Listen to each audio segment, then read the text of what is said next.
जय हिंद साथियों, कैसे हैं आप सभी लोग। आप सभी साथियों का बिजनेस कोचिंग इंस्टीट्यूट में स्वागत है। साथियों, आज का हमारा एक महत्वपूर्ण सेशन होने वाला है प्रायिकता, प्रोबेबिलिटी। प्रायिकता अथवा प्रोबेबिलिटी क्या है, इसके बारे में आज हम लोग समझेंगे और उसके बाद इसके क्वेश्चन कैसे बनते हैं, इनके क्वेश्चनों को कैसे सोल्व किया जाता है, एक एक करके हम सारे चीज़ों पर डिस्कशन करेंगे। तो सबसे पहले प्रायिकता की बात करते हैं। जैसे आप प्रायिकता में देखते हैं कि जैसे जब मैच होता है तो उस कंडीशन में एक सिक्के को उछाला जाता है, और जब एक सिक्के को उछाला जाता है तो वहाँ दो टीमें होती हैं। दोनों टीम में से कोई एक टीम बोलती है कि हेड या फिर टेल। तो उस कंडीशन में क्या होता है, हेड और टेल दोनों में से कोई एक ही आता है। अब उसी चीज़ को हम कहते हैं प्रायिकता, उसको संभावना के रूप में कैसे जानते हैं। तो जैसे मान लीजिए एक सिक्के को जब उछालते हैं तो उसमें जो होता है कुल संभावनाएं जो होती हैं वो होती हैं दो। कितनी होती हैं? दो, जिसे हम एन एस कहते हैं। क्या कहते हैं? एन एस कहते हैं। टोटल संभावना कितनी होती है? दो। या तो हेड आ जाए, या तो हेड आ जाए या फिर टेल आ जाए। इन दोनों में से कोई एक हो सकता है। हेड का मतलब होता है चित और टेल का मतलब होता है पट। तो इन दोनों में से कोई एक आता है, ठीक है। तो एन एस का मान कितना हुआ? दो। हेड और टेल दो सतह हैं उसमें। अब उसके बाद अगर कोई व्यक्ति या कोई कैप्टन कहता है कि हेड आए, तो हेड आने की जो संभावना है वो केवल एक है। कितनी है? केवल एक है, क्योंकि इसमें एक ही हेड है, केवल एक ही हेड है। और अगर हेड नहीं आता है तो क्या आ सकता है? टेल आ सकता है। तो उसे एन ई डैश लिखते हैं। तो एन ई डैश को हम वन लिखेंगे। क्यों? क्योंकि एक हेड आ रहा है और एक ही टेल है उसमें।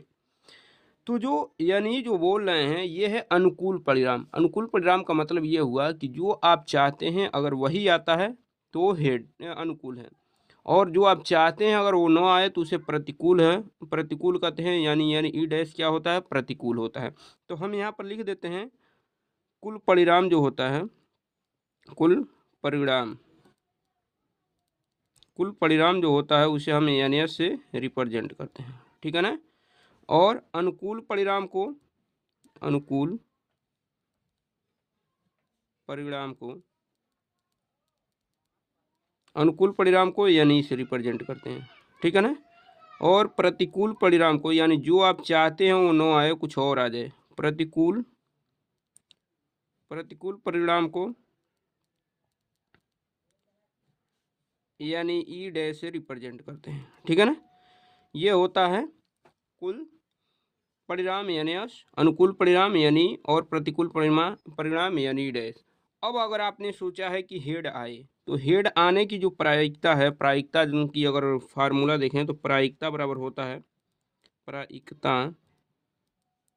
प्रायिकता बराबर होता है। अब अगर अनुकूल की बात करते हैं तो लिखेंगे अनुकूल परिणामों की संख्या, अनुकूल, अनुकूल परिणाम। देखिए ये कुल परिणामों की संख्या है, ये अनुकूल परिणामों की संख्या है, ये प्रतिकूल परिणामों की संख्या है। तो अनुकूल परिणामों की, परिणामों की संख्या बटे कुल परिणामों की संख्या, कुल परिणामों की संख्या, परिणामों की संख्या। अब देखिए अगर हेड आने की संभावना की अगर बात करते हैं तो यहाँ पर आपके अनुकूल चीज़ें होंगी, तो इसलिए अनुकूल लिख रहे हैं। अगर हेड ना आए तो प्रतिकूल होगी, तो यहाँ पर प्रतिकूल लिखेंगे। यानी अनुकूल और प्रतिकूल दोनों में से कोई हो सकता है। तो या तो आपको अनुकूल चाहिए तो अनुकूल का लिखेंगे, और प्रतिकूल चाहिए तो यहाँ पर प्रतिकूल का लिख देंगे। प्रायिकता का जो सिंबल होता है उसे पी से रिप्रेजेंट करते हैं। किसे रिप्रेजेंट करते हैं? पी से। तो पी इक्वल टू क्या होता है? अनुकूल परिणामों की संख्या ना, तो इसे लिखेंगे एन ई और अपान एन एस। ये अनुकूल के लिए है। अनुकूल प्रायिकता की अगर बात करें तो P equal to N E upon N S. और अगर यहीं पर प्रतिकूल की बात कर लेंगे तो पी ई डैश लिखेंगे। ये प्रतिकूल है तो इसके लिए क्या होगा? N E dash upon N S. ये प्रतिकूल के लिए है, ठीक है ना। इस बात को ध्यान रखिएगा, ये प्रतिकूल के लिए प्रायिकता है, P E dash equal to N E dash upon N S, ठीक। अब उसके बाद अनुकूल प्रायिकता और प्रतिकूल प्रायिकता, इन दोनों का जो सम होता है, हम आपको बता दें, पी ई ये है अनुकूल प्रायिकता और पी डैश ये है प्रतिकूल प्रायिकता। इन दोनों का जो सम होता है वो होता है 1। किसके बराबर होता है? 1 के बराबर होता है। तो अनुकूल प्रायिकता और प्रतिकूल प्रायिकता इन दोनों का सम जो होता है 1 के बराबर होता है। ये चीज़ ध्यान रखिएगा, आप इसके एक फार्मूले के रूप में भी समझ सकते हैं। और उसके साथ साथ जो प्रायिकता की जो वैल्यू होती है, यहाँ पर प्रायिकता की मान पी जो होता है वो हो सकता है ग्रेटर देन, पी का जो वैल्यू है वो greater than or equal to 0, यानी 0 से बड़ा या 0 के बराबर, और less than or equal to 1, यानी 1 से छोटा हो सकता है या 1 के बराबर हो सकता है। तो ये बात ध्यान रखिएगा, प्रायिकता पी का जो मान होगा वो 1 से छोटा या 1 के बराबर होगा, 0 से बड़ा या 0 के बराबर हो सकता है, लेकिन पी का मान 0 से छोटा नहीं हो सकता और 1 से बड़ा नहीं हो सकता। इस बात को ध्यान रखिएगा, क्योंकि ऑप्शनल क्वेश्चन में ये सारी चीज़ें आपसे पूछ ली जाती हैं। तो ये फार्मूले हुए P plus P dash equal to 1 और P greater than or equal to 0 and less than or equal to 1। ठीक है, ये बात ध्यान रखिएगा। ये दो फार्मूले आपके एग्जाम में बहुत ही ज़्यादा यूज होने वाले हैं। अब आते हैं हम, जैसे पहले ही क्वेश्चन की अगर हम बात किए हैं, तो पहले क्वेश्चन में हमने ये माना है कि एन एस का मान जो 2 है, एक सिक्के को जब उछाला जाता है तो एन एस का मान कितना होता है? 2, क्योंकि वो उसमें 2 ही पहलू होते हैं, एक हेड होता है और एक टेल होता है। ठीक है, इसी तरह अलग अलग जो, जैसे मान लीजिए लूडो का एक छल्ला जो होता है, छक्का, जिसमें 1 से लेकर 6 अंक तक लिखे रहते हैं, उसमें अगर कहे तो एन एस का मान 6 होता है। ठीक है ना, तो अलग अलग जो चीज़ें हैं जिससे आप क्या कर रहे हैं, टॉस कर रहे हैं, तो उसमें फेसों की संख्या देखनी होती है कि कितने फेस हैं। फेस का मतलब सतह कितने हैं। ठीक है, तो अब चलते हैं हम कुछ क्वेश्चन की तरफ और क्वेश्चन की शुरुआत करेंगे। तो ये सारे कंसेप्ट आप ध्यान रखेंगे। क्वेश्चन चलते हैं, क्वेश्चन देखने कैसे क्वेश्चन पूछे जाते हैं। चलिए हम क्वेश्चन नंबर 5 से शुरुआत करेंगे। ठीक है ना, क्योंकि इससे पहले के जो क्वेश्चन, ये 15.1 का क्वेश्चन है, एनसीईआरटी बुक है, ये बात ध्यान रखिएगा। एनसीईआरटी बुक से ही हम ये सारी चीज़ें पढ़ा रहे हैं, क्योंकि एनसीईआरटी बुक से ही आपके क्वेश्चन बनेंगे। तो ये 15.1 का जो 5वां क्वेश्चन है, क्योंकि इससे भी पहले जो क्वेश्चन है वो सत्य असत्य वाले हैं और फिल इन द ब्लैंक, यानी खाली स्थान को भरने वाले हैं। तो आपके एग्जाम में सत्य असत्य नहीं पूछेगा और खाली स्थान को भरने वाला नहीं पूछेगा। तो इसलिए हम क्वेश्चन नंबर 5 पे चलते हैं। क्वेश्चन नंबर 4 भी दिया गया है, जिसमें आपका बहुविकल्पी क्वेश्चन है, और उस बहुविकल्पी क्वेश्चन को आप इसकी सहायता से लगा सकते हैं, क्योंकि इसमें यही पूछा गया है कि प्रायिकता का वैल्यू नहीं हो सकती है। तो उसमें नहीं हो सकती है, तो आप ये ध्यान रखिएगा, प्रायिकता का वैल्यू 1 से बड़ा और 0 से छोटा नहीं हो सकता है। फिर ऑप्शन देख के आप सही गलत चिन्ह लगा सकते हैं। अब चलते हैं पहले 5वें क्वेश्चन की तरफ। जो 5वां क्वेश्चन है कि यदि पीई की वैल्यू दी गई है,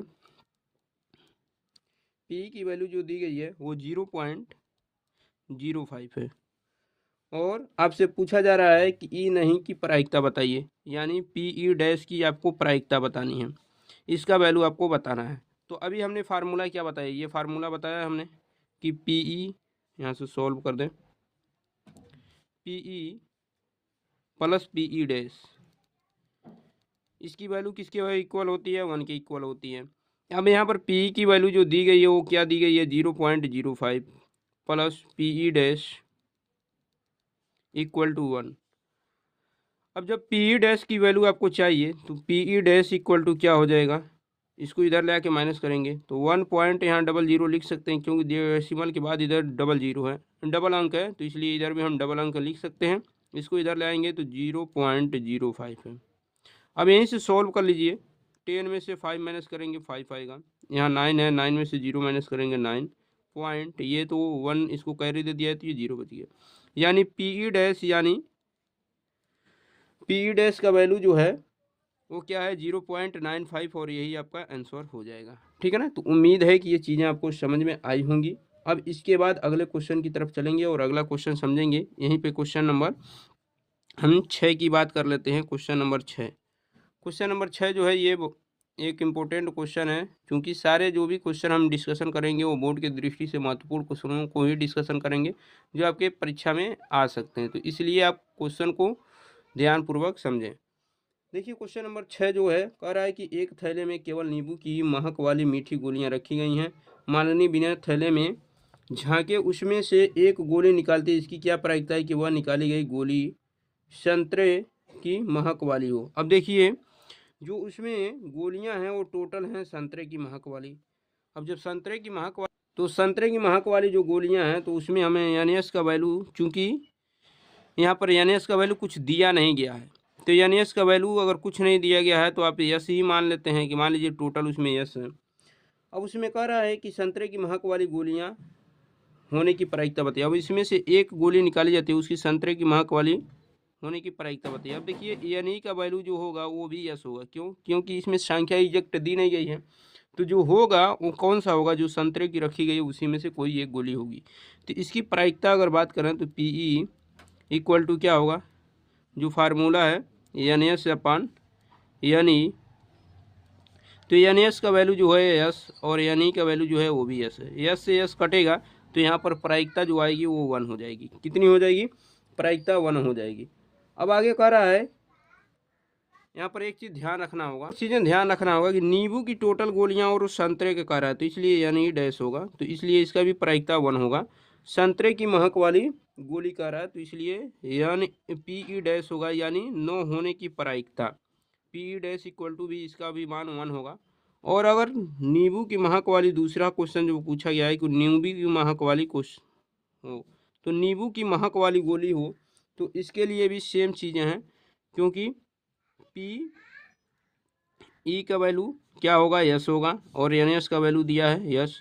तो यहाँ पर नींबू की महक वाली होने की प्रायिकता, यहाँ पर Ne है, Ne, तो इसकी प्रायिकता क्या हो जाएगी, Ne अपान NaS। ये नींबू की महक वाली गोली होने की प्रायिकता, तो Ne का वैल्यू यस है और NaS का भी वैल्यू यस है। यस से यस कट जाएगा तो यहाँ पर 1 आ जाएगा, तो Pe का वैल्यू क्या हो जाएगा, 1 हो जाएगा, और यही आपका क्या हो जाएगा, आंसर हो जाएगा। तो एक बात ध्यान रखिएगा, इस वाले क्वेश्चन में जो संतरे वाला कहा है कि संतरे की महक वाली गोली हो, तो देखिए संतरे की महक वाला जब संतरा रखा नहीं गया है तो उसमें महक नहीं होगी, इसलिए ये 0 हो जाएगा। यहाँ पर 0 रख के सॉल्व करेंगे तो ये वैल्यू 0 आ जाएगा। थोड़ा सी चीज़ें ये मिस हो गई हैं, हम नींबू समझ के इसको सॉल्व किए हैं, तो ये 0 हो जाएगा, ठीक है ना।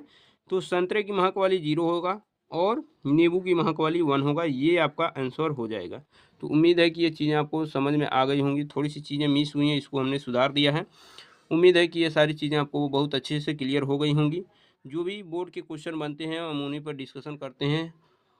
इसके बाद हम सोच रहे हैं कि अनसॉल्व पेपर को सॉल्व कराएं। अगर आपको अनसॉल्व पेपर पढ़ना है तो आप वीडियो के कमेंट में ज़रूर चीज़ें लिखें कि आपको अनसॉल्व पेपर पढ़ना है कि नहीं पढ़ना है। मिलते हैं नेक्स्ट वीडियो में, तब तक के लिए अपना ख्याल रखिए। धन्यवाद।